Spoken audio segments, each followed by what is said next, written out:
Autism sprinter, think equity, yeah. It's time to give the power back to the people.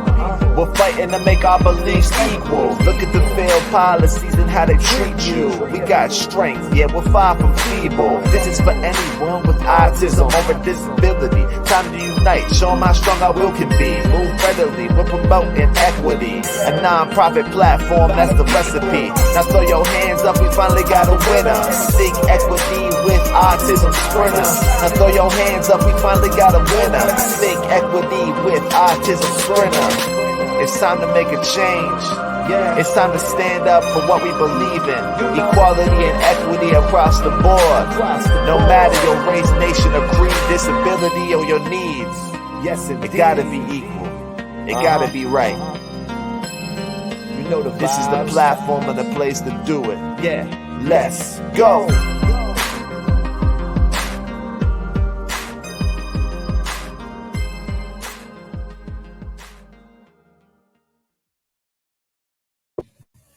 Good afternoon, mi gente. How are you guys? Happy 2024. We're back in the game and we're bringing someone who's so instrumental to the work of Massachusetts behavioral health.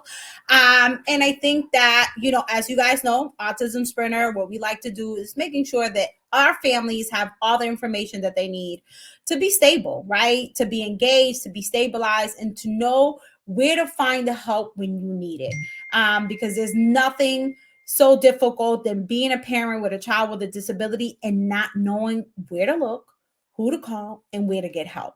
And so our goal here is to always share as much as information that we as parents need to stabilize us, to get what we need, to stabilize our households, and just breathe, because this journey is hard. It's like really, really hard. And sometimes we need to breathe multiple times just to say, okay, now it makes sense. So without further ado, I want to introduce Becky Manseau Barnett. Hopefully I'm saying her other last name right. She is the Community Relations Manager at Massachusetts Behavioral Health Partnership for the state's new behavioral health helpline. She's a teacher, a communicator, and a pastor. So this here, I love that part because we need to lead with multiple different lens, and having that added spiritual space and added that space that I think that we remove sometimes. I think it creates a better way for us to lead with authenticity, with understanding that there's multiple layers of a human being and families. She's a connector, she's a community leader, and she inspires to allow us to live our best and whole lives, y'all. So without further ado, I want to bring Becky on and let her introduce herself and let her tell you all the work that she's doing through MBHP. Hello. Hey, Becky, how are you? Thank you for joining us.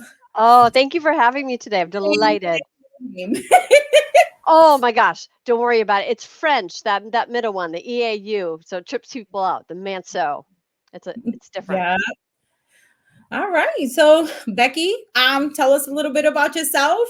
And what do you do at MBHP? How long you've been there? What got you into this work? Yeah, absolutely. Love to share all that. But first things first, your intro music is amazing. I just felt it's so fun. I'm like totally moving over here, feeling inspired, feeling empowered before we even start talking. So, just a huge shout out and thank you to all of you at Autism Sprinter for the incredibly important work that you do every day. Probably for most of us, this is a profession. It's what I'm doing for my day job, but it's also personal. And the community that you touch it's personal for me and near and dear to me and my family. So thank you so much. So yes, who I am, Becky Manseau Barnett, and as you said, I lead the community relations team for the new Massachusetts Behavioral Health Helpline. It's can be a little bit confusing because in my signature on my email it says behavioral health about 13 million times. So I sit over at Massachusetts Behavioral Health Partnership, and that's because MBHP, Massachusetts Behavioral Health Partnership, we're contracted by the state of Massachusetts, the Department of Mental Health, to operate the behavioral health helpline. So that's kind of how all that shakes out.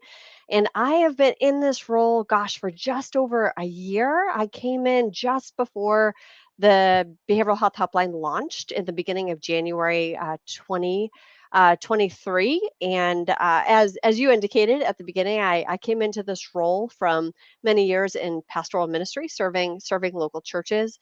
And part of my draw to this role was seeing over and over again firsthand, right? Just kind of journeying along with individuals and families and seeing how difficult it can be for folks to access mental health and substance use services, and especially when you got a lot of different things going on for individuals and families. So it means the world to me to get to be a part of this work of trying to increase access to services and equity of services for every single person in the state. That's a tall order, but that's certainly part of our goal here.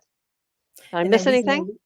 we seen it. We seen it, Becky. We seen it that COVID has drastically changed how we access. And you're kind of living, as I would kind of say sometimes, the real pandemic, because post pandemic, things kind of hit the fan.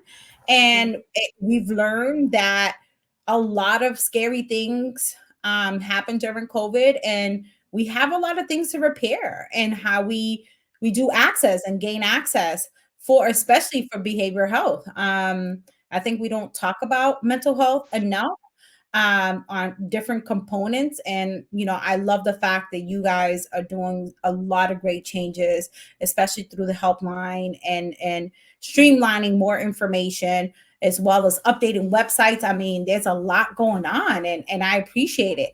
So what I'm going to do, guys, I'm going to go behind the scenes and Becky is going to take over and she is going to do a nice presentation for you guys to kind of tell you all about the things that are happening over there through the helpline. And I think this is information that's going to be important. And again, you guys know, please share. Let's sharing is caring, and let's make sure that our families know where to access resources. So I'll see you guys later. Well, thank you all again for having me. Delighted to be here to talk with you today about the Massachusetts Behavioral Health Helpline. I already mentioned that it just launched in January of 2023, January 3rd to be exact. So we hit our first birthday not too long ago. We're really excited about the service and the ways in which we hope it can be immediately helpful to you and the people that you care about.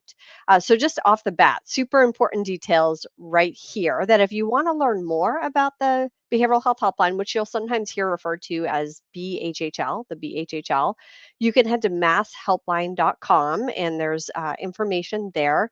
Just so you know, our phone number that you can call or text to reach the helpline itself, it's 833-773-2445. That's for calling or texting to reach the helpline. But also, if you head to masshelpline.com, you can utilize the chat feature that's available there on the bottom right-hand corner of every screen. But I want to give you here kind of a big overview of what the Behavioral Health Helpline is, and then we're going to kind of zoom in, see what it's like if you actually call the line, and then I just want to make sure that you know where and how to find all of the information that you need related to the service. So first of all, to put it into context, Harry, you mentioned a minute ago the pandemic.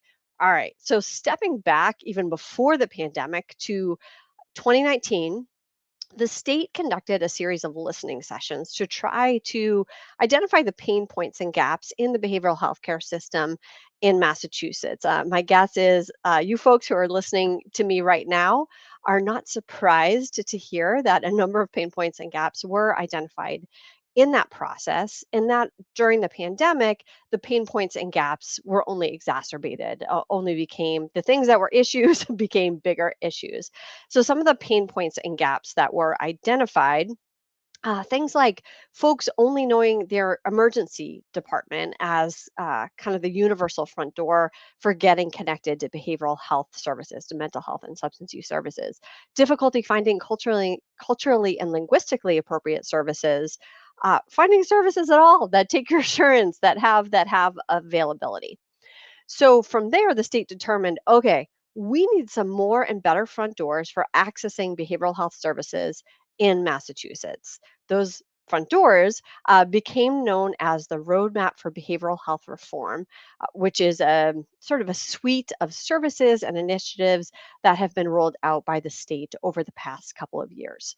So the Behavioral Health Helpline, which I'm going to focus on with y'all today, is the new virtual front door for accessing the full range of comprehensive treatment services for mental health and substance use needs in Massachusetts. Now, the Behavioral Health Helpline is free for everybody in the Commonwealth of Massachusetts. You are never going to receive a bill for calling the BHHL, calling, texting, or chatting the BHHL. It is a free service for all Massachusetts residents. And we're working really hard to make sure that it's not just available to every person in the state, but that it's also truly accessible to every person. So, to that end, we do have live interpretation in over 200 languages. So you call in, let's say you need to have a conversation in Vietnamese. You say Vietnamese, and within 45 seconds, we'll have a live interpreter on the line. So we can do this very quickly in over 200 languages. We also have resources for folks who are deaf and hard of hearing to access the line. I've already mentioned that you can reach us one of three ways: call, text, or chat. I know I am one who has 3 teenagers at home. They're going to be much more likely to text or chat than they're going to be to call a number. The line is available 24 hours a day, 7 days a week, all year long. And what we do in essence, sort of our goal at the end of the day, is to connect folks directly, to provide a warm handoff to immediate crisis intervention, urgent and routine services. And our focus here, as I've already mentioned, is connecting folks to mental health and substance use services. But we fully recognize that when somebody calls into the line, there might be a mental health need. But as we listen, we might figure out, oh gosh, this person's also hungry. Let's get them connected to some local food pantries. Or this person isn't going to mental health appointments because they don't have a way to get there. So let's help them get connected to appropriate transportation.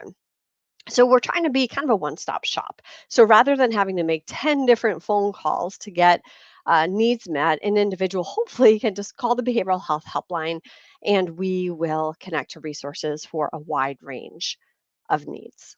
So that's kind of that was the big picture, right, of the behavioral health helpline and what it is. Let's get into what happens when somebody actually calls the line. So let's say that Wasim has a child at home who has been anxious, increasingly agitated lately, and Wasim gets to the point where he's like, I'm going to reach out and ask for help. First of all, that's a huge step for Wasim to take, to be willing to reach out and ask for help. We take that really seriously at the Behavioral Health Helpline, and we are going to do everything that we can to receive every caller with warmth and empathy, good old human kindness. We're going to do everything we can to help put Wasim at ease so that we can listen deeply and carefully to why he has called us today and how we can help. So let's say Wasim calls into the line. Somebody from our knowledgeable clinical team is going to answer the phone. We do have licensed master's level clinicians who are supervising all of our calls. We have certified peer specialists who are on the team, and all of our call takers are trained and experienced in good old crisis skills, right? Crisis identification and action, de-escalation, stabilization.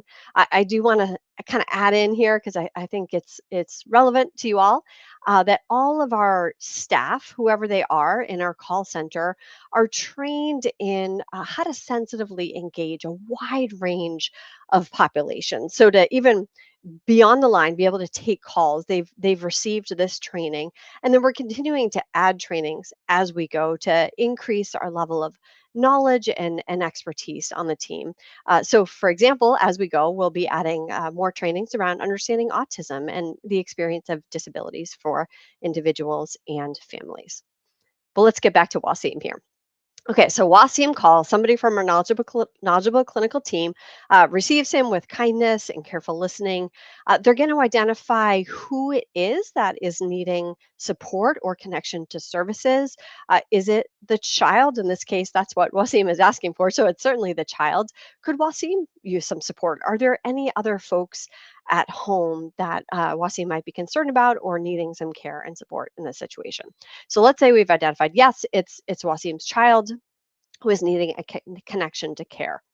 Our team is going to, through a rapport building conversation, ask a series of questions, conducting a quick clinical assessment so that they can determine the child's current level of risk. So for every caller, we're going to do this, sort of figure out, okay, where is this person at? Right now, is this an emergent risk rating? This is kind of a crisis situation where we want to get the individual connected to care very quickly in order to keep them or perhaps others safe. Is this an urgent need where Wasim's child is okay for the moment? We don't need to hop to it right this second, but we want to get Wasim's child connected to care today or tomorrow at the latest so that we can avoid that crisis situation. Or is the need more routine in nature? Again, there's a reason why Wasim's calling. We're so glad he is. So we want to move more quickly than not. But we have a little bit more time to make that connection to care. So the risk rating, whether it's emergent, urgent, or routine, is going to determine what kind of connection to care we make. So let's say we determine that Wasim's child is an urgent risk rating, so we want to get them connected for an appointment today or tomorrow. We're going to make that connection to care, and I'll show you in a minute sort of who we're sending Wasim's child to. We'll make that connection, but even that isn't the end of the engagement between the caller and the behavioral health helpline. We do offer every caller follow-up, and the timing of that follow-up, it's going to depend upon the risk rating. So for an emergent risk rating, you can imagine we're calling back pretty quickly, right? Within a matter of hours to make sure that the connection to care is successful and to see if the individual needs anything else. For an urgent risk rating, we'll be calling back within 48 hours and at regular intervals thereafter until the person is successfully connected to care and says, thank you very much, I'm all set, I don't need anything else at this time. For routine needs, we're going to call back within 14 days, and again, at regular intervals thereafter as needed if the individual is still looking for a connection that is suitable for them and really works for them. That's how follow-up works. You might be wondering, I said the Behavioral Health Helpline is the new virtual front door for connecting to behavioral health services in Massachusetts. Of course, it is by no means the only front door.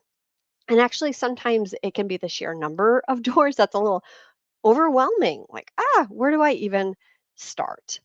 So, what we're trying to do is take that burden of resource navigation off of the caller and instead, at the Behavioral Health Helpline, do a lot of work behind the scenes, collaborating with existing statewide services so that we can figure out among ourselves when a particular caller might be better served by, say, 988 or by the substance use disorder helpline. So there are instances where the behavioral health helpline might connect somebody to one of these other services. And there are instances when, say, for example, 988 might connect a caller to us at the behavioral health helpline. The point here is, again, we're trying to take the burden of resource navigation off of the caller. So just reach out and ask for help. And certainly at the Behavioral Health Helpline, we are going to do everything that we can to make sure that you end up in the right place for getting the care that you and your loved ones need. That was kind of, different lines that we might connect folks to. Most often, though, we are connecting folks directly to treatment services. And that's really our goal because we want to very minimally bounce folks around. We want to get you very quickly connected to appropriate providers, supports, services in the community. So sometimes we are connecting folks to one of the new 26 community behavioral health centers that are spread across the state. I believe you heard recently about one of them. The community behavioral health center is also a service of the state that launched on January 3rd, 2023. It was a big day for behavioral health in Massachusetts. Mobile crisis intervention is a service that is available at all of the community behavioral health centers. Like the Behavioral Health Helpline, mobile crisis intervention, or MCI, is universally accessible regardless of insurance. So At the behavioral health helpline, if we identify, okay, this is an emergent risk rating, we really want to get you connected to crisis care, whether it's mobile crisis intervention coming out to you at your school or workplace or home, or you going into a physical location to be seen by mobile crisis. We don't even need to have the insurance conversation. We're just going to go ahead and get you connected to care. This is for an emergent risk rating. We're also connecting for urgent and routine needs at community behavioral health centers, at one of the 60-ish behavioral health urgent care centers across the state, or to any number of other local providers, supports, services. We're going to connect folks based upon availability of appointments, based upon insurance, because just to name that, right now, behavioral health urgent care is available for Mass Health members. Community Behavioral Health Center is available for Mass Health members, and a couple of commercial payers have signed on as well. We hope to increase that number, but we're going to take that insurance piece into consideration for these urgent and routine needs to make sure that we connect you appropriately.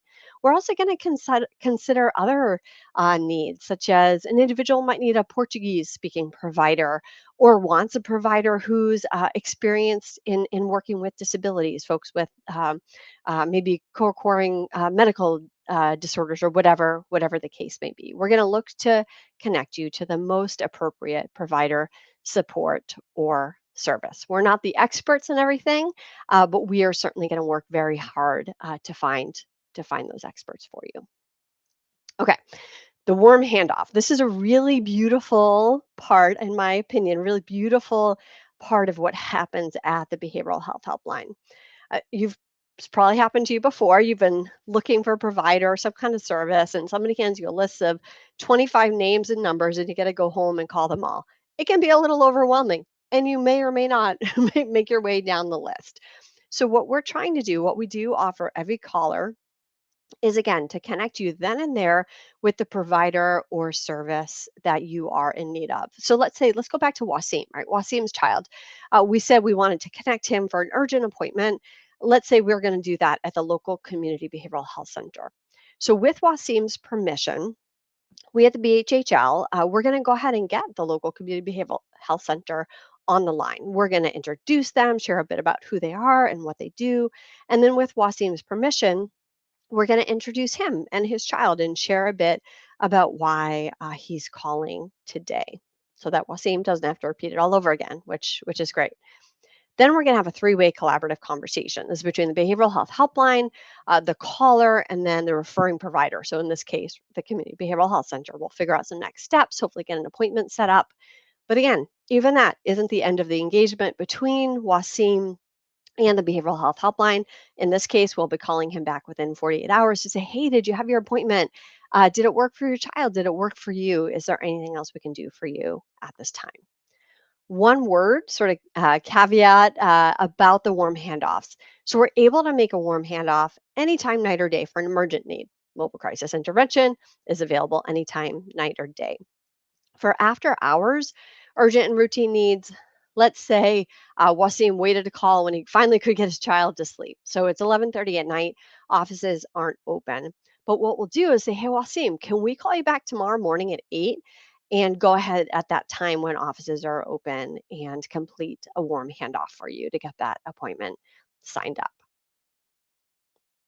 One other way in which we're trying to kind of streamline the process, reduce redundancies, just to make this whole accessing services a little less painful for everybody, is that, let's say in Wasim's case, with his permission, when we get off the phone with him after we've made that warm connection to care, we're going to go ahead and securely communicate his relevant information, in this case, his child's relevant information, to the referring provider, so the community behavioral health center in this instance. And what that means is when Wasim and his child shows up for their appointment, look, he's already in the system. He doesn't have to answer every single question all over again. Again, trying to make this simpler and just easier to access services. Let me give you kind of a quick snapshot of what this connection to care can look like with each of the three risk ratings. So for an emergent risk rating, again, a crisis situation where we want to get the individual connected to care pretty quickly. We're going to do that through our warm handoff protocol. And then we're also going to have a conversation with the individual, the collaborative conversation about, okay, does the caller have transportation to get to mobile crisis? Are we going to get mobile crisis out to the individual? Is telehealth the way to go here? But also, what about while the individual waits for mobile crisis to show up? Or what about on the way to mobile crisis? Does the individual have the support that they need, formal and informal supports, to keep them safe in the meantime? What the behavioral health helpline can do and has done is schedule check-ins if needed. We can also do things like, let's say Wasim is calling for himself, and we learn, oh, Wasim, you have a roommate who's home in the next room. Can we actually loop him into this conversation so that he can hang out with you while you wait for care? Or you have a neighbor down the street that you feel comfortable with. Can we call your neighbor right now and see if they would be up for just coming and sitting with you while you wait for the mobile crisis team to arrive? Now, for an urgent risk rating, a lot of the bones, the basics are pretty similar. Again, here we're going to be connecting folks to care based upon availability, insurance, and unique needs. But we're going to have that same safety conversation. Does the caller have supports in place to wait while they wait for the appointment? Do they want check-ins from the behavioral health helpline? Is there any conversation we can have with the individual, creative ideas for ways in which they can have what they need while they wait to see a provider? If needed for an urgent risk rating, we can always up to a mobile crisis connection. Now, for routine needs, same deal. How we're connecting, availability of appointments, insurance, unique needs, and again, we're going to have that same safety conversation. We get a lot of questions about wait times. So I want to say that large thanks to the community behavioral health centers, behavioral health urgent care, and just amazing people across the state. We're actually able to do reasonably well, certainly with connecting folks quickly to mobile crisis intervention where urgent appointments are needed. However, when we do have to wait longer than we would like for, say, a routine connection to one therapy, we're also going to consider with an individual other sorts of services we could get into place while an individual waits to see the one therapist or maybe a specialist, something like that. So we've actually had a lot of success with connecting folks to group therapy, connections with peers, all kinds of community based services. And of course, every person's different. So there are instances where an individual has been connected to group therapy or connected to a peer. And look at that. It was exactly what they needed, maybe even a better fit for them than one therapy would have been. So that's kind of the nuts and bolts of the behavioral health helpline. I can't repeat too many times. It's free. It's free. It's free. It's free. Please make sure everybody knows it's free to call. Call anytime, day or night. And it's pretty great that it's a clinical resource that an individual can call in and get that quick clinical assessment anytime, night or day. And again, we connect to the full range of treatment services for mental health and substance use needs. So it is for a crisis situation, and it's also just for that routine. I'm not feeling great, or my child loved one is struggling a little bit, and we want to address that. Now, this is a newish service, right? We're just over a year old. Unfortunately, we haven't solved all of the issues in the behavioral health helpline, in the behavioral health system in Massachusetts overnight. If any state or country ever accomplishes that, I will be completely amazed. So we know that there will be issues, right? This isn't going to be perfect. We're super excited about all of the folks who have called and gotten connected to care and the ways in which this new service really is working. But if you or someone you know uses the behavioral health helpline or community behavioral health center or behavioral health urgent care, and it doesn't go the way you expect or doesn't go the way I say it's supposed to, we really want to hear about that. And the reason is simply because we want to fix it. We want to kind of figure out what went wrong and see how we can change the system or do things a little bit differently so that it works better next time. We also want to just make sure you know about resources that are available for spreading the word about the behavioral health helpline. If you go to mass.gov and look for the roadmap toolkit, or you could use the QR code that's on the screen right now, You're going to find all kinds of fact sheets about the different services I referred to: behavioral health helpline, community behavioral health centers, behavioral health urgent care. But you'll also see there a link to uh, behavioral health helpline promotional materials, print promotional materials. So we have wallet cards, posters, brochures, FAQs available in 13 languages. You could download those and you can also order them for free directly. In addition, though, I'm actually part of a larger team, a behavioral health helpline community relations team, who would love nothing more than to sit down and chat with you about this service. Maybe you have a group, a family support group, whatever it is, maybe in your workplace, where it would be really appropriate and helpful to have a presentation on the behavioral health helpline, whether virtually or in person. Maybe you could really use a connection to your local community behavioral health center. Our team can help with that. We have 2 representatives in each region, but really reach out to any of us and we'll get you where you need to go. And in addition, our team would be so delighted to bring behavioral health helpline promotional materials right to your door if that is helpful to your workplace or whatever it is. So that is the behavioral health helpline. That is us. And I would be so happy to answer any questions that folks might have.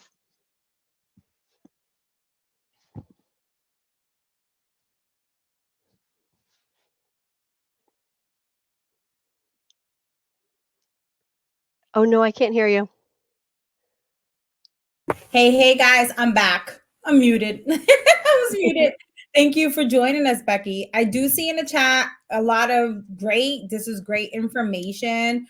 Um, and we need this information. And I love the fact that you touch upon access and not like the warm handoffs, Warm right? connection. Yeah, yeah.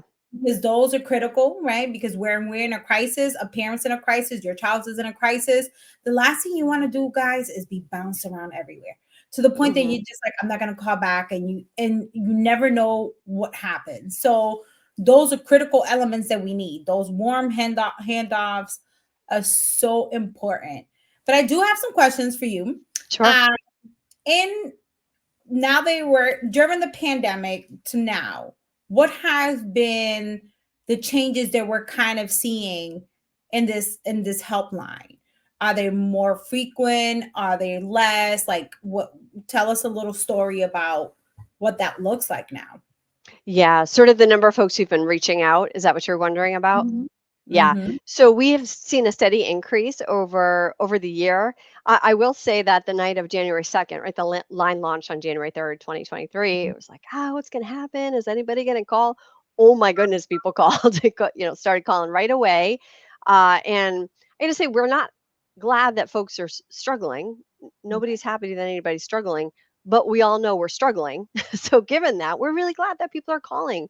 They're texting, they're chatting. By the end of September, I think we had seen just over 32,000 calls, around 14,000 texts and chats that had been handled by the behavioral health helpline. And every one of those numbers represents a person, right? Represents that person's network, the people who care about them. So we're just so excited about the number of folks who have been positively impacted by this connection to care. So glad that people have been brave to reach out and to ask for help. And what we're going to be watching over the coming months and years is the impact upon ED boarding, for example. So that was one of the issues that was identified back. I mentioned the listening sessions back in 2019. And part of the impetus for that, one of the pain points that was identified was the number of folks, so often young people, right, who are sitting for days, weeks on end, waiting for connection to mental health care or behavioral health care. And that is not a fun or helpful experience for anybody. So we're trying to avoid that, avoid unnecessary visits to the ED, avoid unnecessary calls to 911. So we're going to be watching for that to see kind of, okay, what is the impact? And are we seeing folks being diverted from EDs, being diverted from involvement with law enforcement where that's not necessary, and instead getting directly connected to behavioral health care? I love that.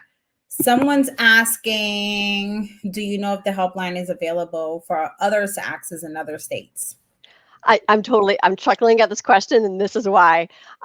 This is pretty novel and amazing what Massachusetts is doing, and I'm just really thankful for our state and this investment in behavioral health care. And what I'm chuckling at is I've been in a number of community events. So our team, the Behavioral Health Helpline Community Relations team, one of the things we'll do is show up at community events and host behavioral health helpline resource tables. So if y'all have any events, just email us and we'd be glad to show up. But at events where there's a draw from folks from Connecticut or other surrounding states, they'll say, "Oh my goodness, can you talk to my state and see if they'll start they'll start one of these there too?" So this line, this behavioral health helpline, it's a service of Massachusetts for Massachusetts residents. We hope it would be amazing, if other states are able to follow suit and set up something like this. I can tell you that if, say, somebody called us from North Carolina, they stumbled upon our number, this has happened, and didn't realize it was a Massachusetts line, we're not going to leave that person hanging. What our team has done and will do is just quickly do some research and figure out, okay, what's available there in North Carolina, some kind of crisis line or something that I can get that individual connected to. Nice. That's true. And I love it because one thing about Massachusetts that I love is that we're very progressive in that way, that Mhm. we have a lot of people on the ground that are constantly advocating for better access, right? Because it's all about the access, y'all. We want to be able, kind of like what Becky said, we don't want to be, transferred all around the sun. We don't want to be saying, call this person, and you're in the middle of a crisis. You can't think that far ahead, right? Especially if your child is having a meltdown. You can't think in process and say, well, I have a child that is, we're kind of banging on walls, we're putting Mhm. holes on walls, we're Mhm. kind of, a little disconnected here. You're telling me to call someone else. I can't even Okay. remember the number that you're giving me. Yep. So Yep. alone, like trying to process having to be passed down without the warmth transfer and explaining. And I Yep. love the fact that you guys are incorporating that process of explaining to people step by step, because I think we miss that often, where we're so used to calling, oh, I don't do that, let me just kind of transfer you, without telling me who you're transferring me to. What does this person actually do? Yep. Yep. You And we're not going to do that without the caller's permission, right? So, like in the case of Wasim's child, I'm not just going to start calling the community behavioral health center and say, "Oh, by the way, Wasim, this is who I'm calling." We're going to have the conversation with him and say, "Hey, this is what we're thinking. How does that sit with you? Do you want me to go ahead and make the connection?" And it makes sense because you're putting, kind of like what we talk about, is putting the member and the caller on the driver's seat of their access, right? Because too Absolutely. often we're kind of often told what our behavioral health journey should look like, Hmm. and not necessarily giving us an opportunity to say what we need. Because there's times that we may just call this line because right now we're having a moment. Our therapist is not working past 5 o'clock, right? Or I couldn't book a telehealth moment at that particular time. So at that moment, I'm having some things that I want to get off my chest. And it may not cost me a copay, right? So Yeah. I can call the helpline and be able to get some guidance as to what are the next steps. Should I follow up with my clinician and kind of talk through deeper into these thoughts and things like that. But I think we need more of this. Yeah. People need to know that this helpline exists, so that parents can access it. And I think that, as a parent, I think that when we read behavioral health, we kind of exclude people with disabilities, and that's not necessarily the case. Autism, falls under behavioral health, right? And I know that I don't know if any of you guys have visited the MBHP website. You can find ABA providers on the website. So there's so many tools that are accessible to us. And I think that we need to share more of this, and understanding that behavioral health is a large component in how we access resources to stabilize us. Yeah. Mhm. And you just made me think of this, so I want to say it in case it's helpful for folks that if somebody calls us, this happens all the time, where an individual calls because they're struggling or just want some help, want some support, but they realize, "Oh, I'm really not ready to be connected right this minute. So could you Mhm. just kind of let me know what's out there so that I could reach out when I'm ready?" Or they could call us back at the behavioral health helpline when they're ready to be connected to care. So again, we're not going to force anybody to be connected to care. We're going to listen to the individual, that choice, agency, and simply be a support in that process and let folks know what's available to them. And I have another follow-up question, Becky.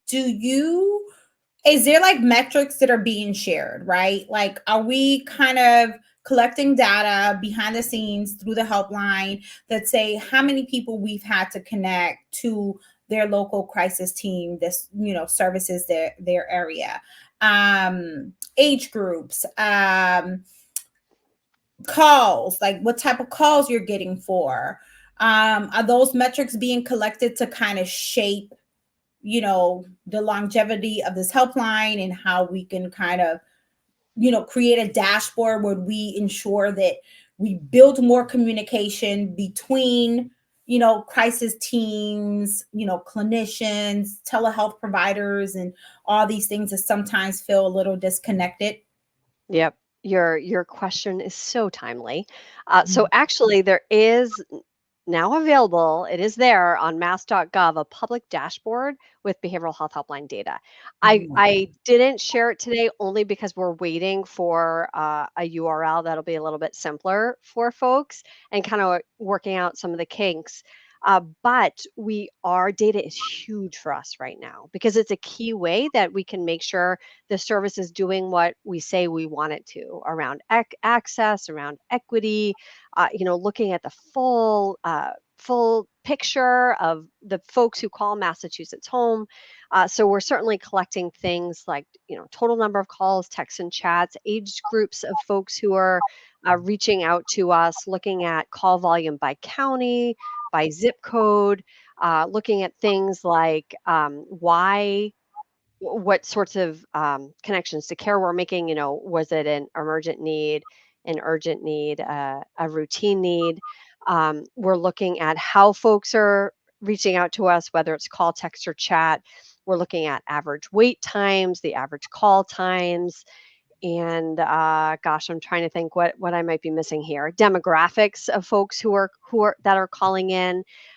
It can be tricky to collect all of this information because we want every call to really be person centered, right, and not asking more questions than is really helpful in the immediate. But we're working really hard at this to try to collect meaningful data, again, that can help us go back and sort of figure out what's working and what isn't. And I could get you, as soon as we have the URL that we can share with everybody, I could get that over to you. I'm sure have your platforms on social media or whatnot to be able to share it with the listeners Love here. that for sure.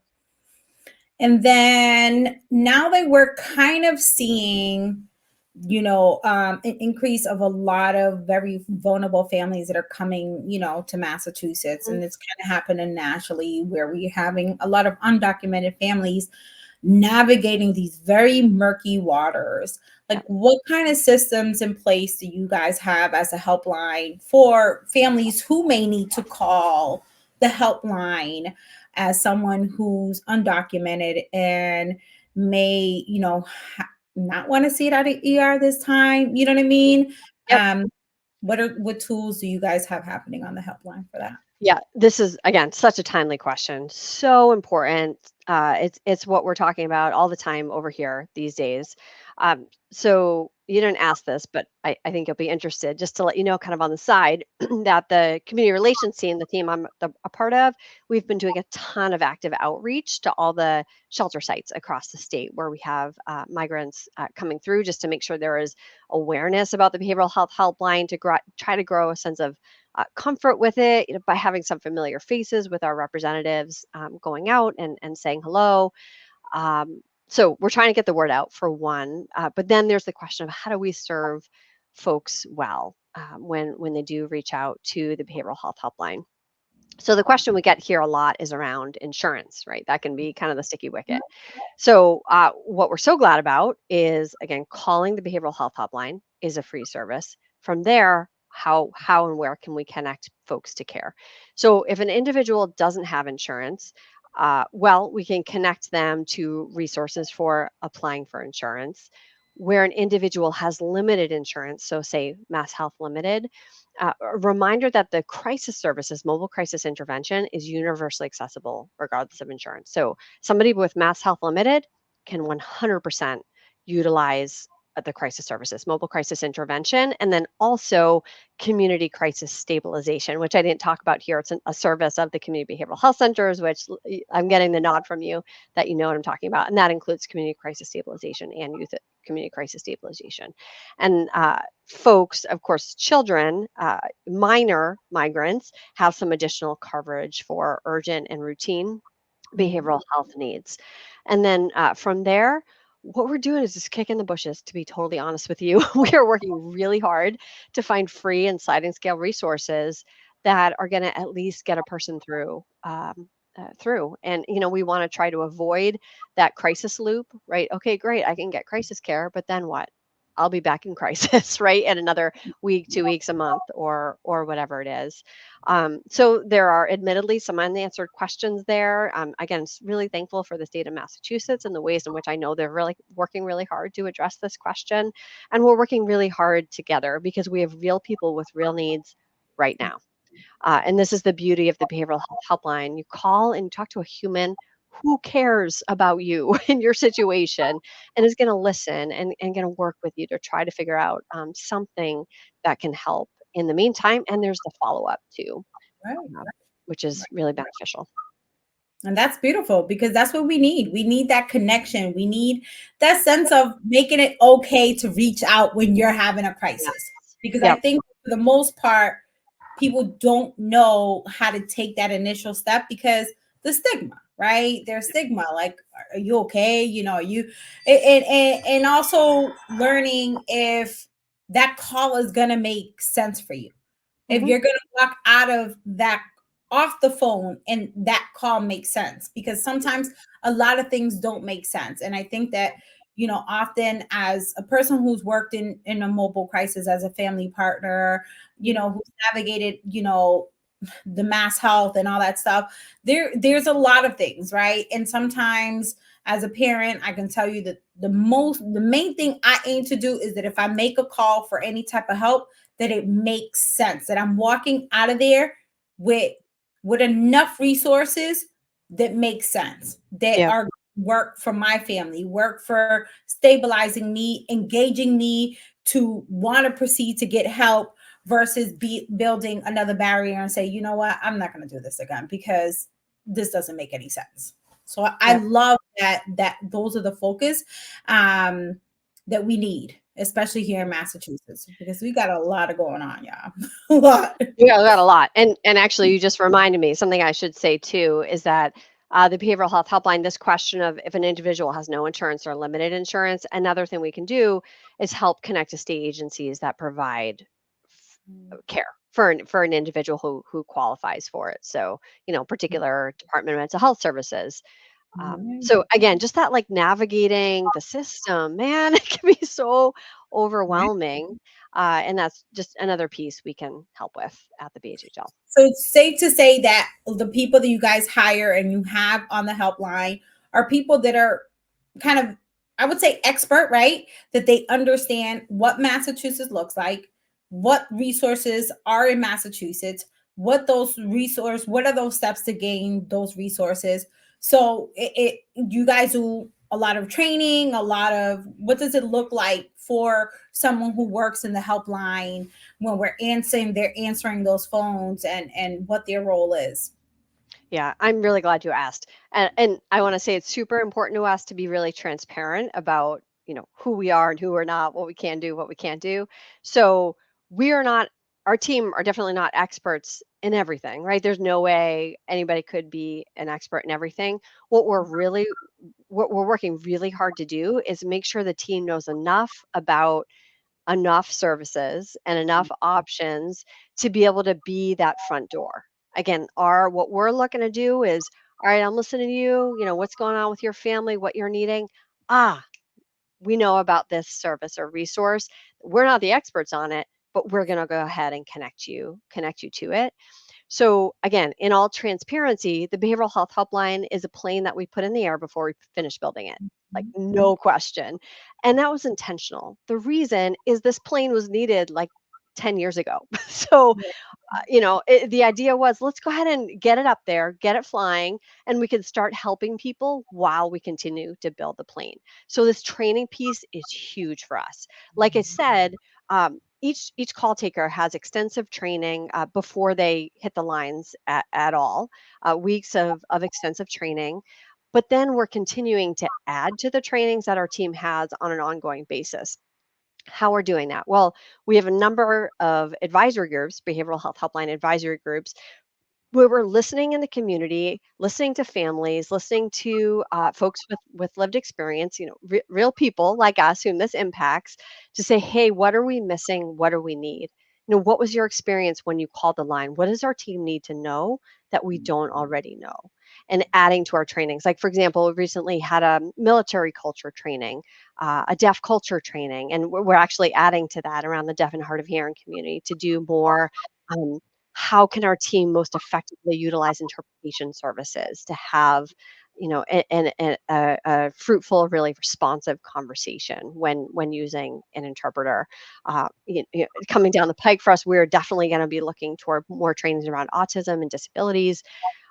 So that's sort of my caveat or transparency, right? That we've had this really an extensive general training for everybody, and we're going to have to keep adding to that, which we are. And that's where I really invite this community here to, again, use the feedback portal.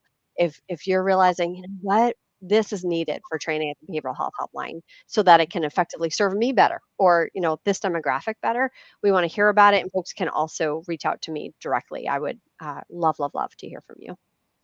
Yeah, we love that.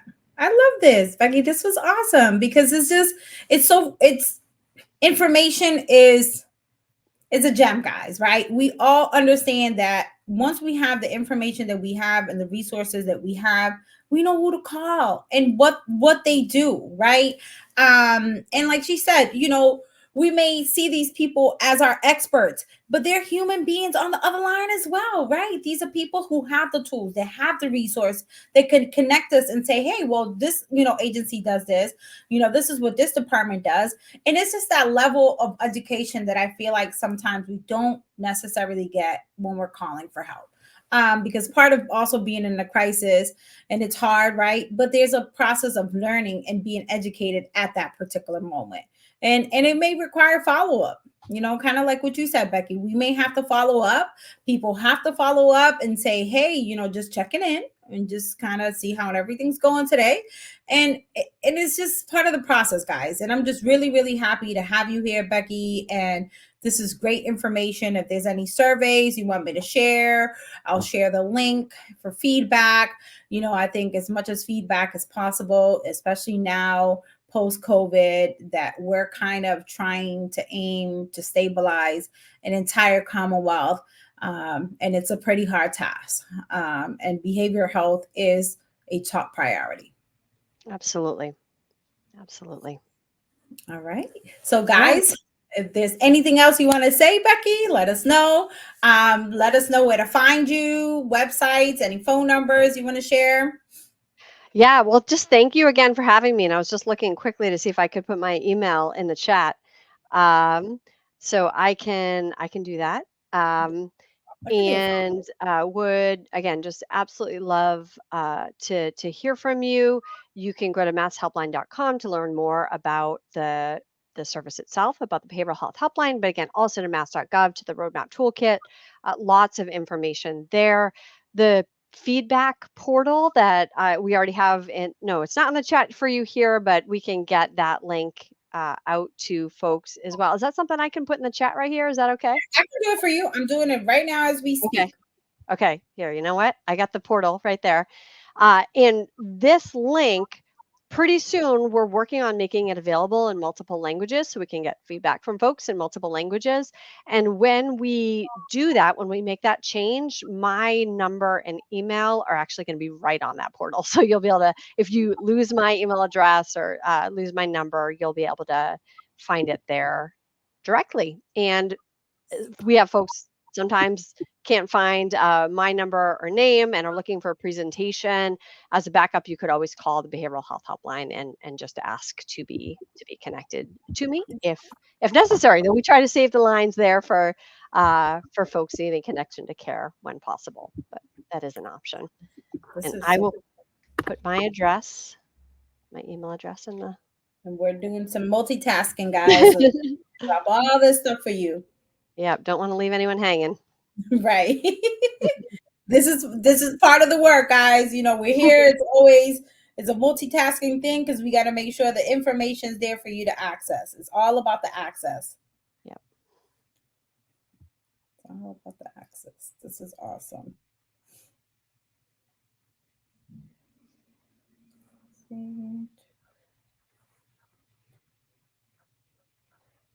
And while you're doing that, I'll say I hope everybody got to do something fun today.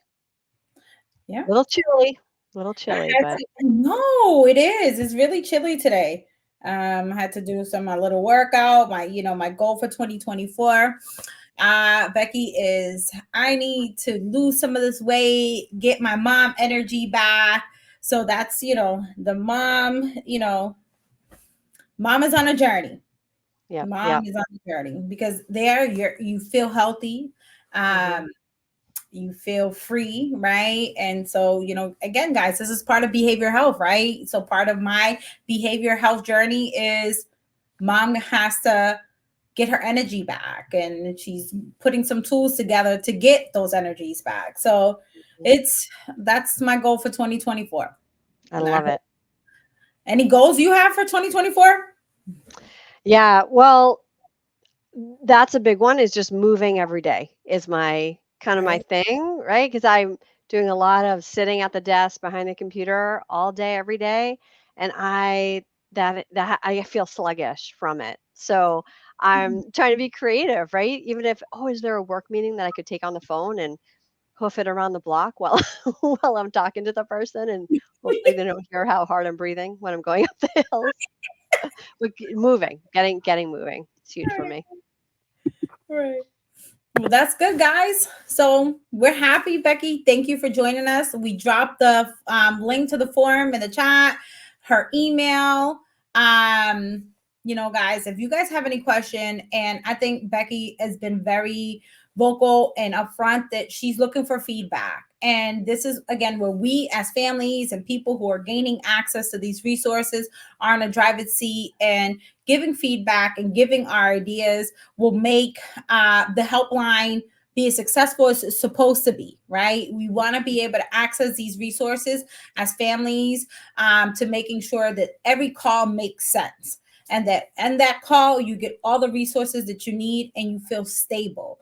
And feel, most importantly, call back again, because it makes sense that you're going to hear people on the other end that are willing to listen to you and allow you to be on the driver's seat of what access looks like for you, and what equity looks like for you, and what behavior health looks like for you, and managing a way that giving you resources, again, that make sense. Because, to me, everything is like, make it make sense. Make it make sense when I call and access.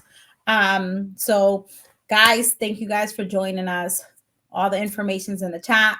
We look forward to seeing you. We'll be having another one coming up in a few weeks with Mara Sullivan from the ARC. So it's going to be amazing, because there's a lot of legislating stuff that's happening, and I can't wait to have Mara on.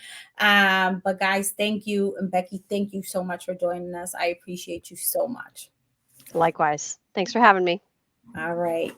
Bye, guys. Take care, everyone.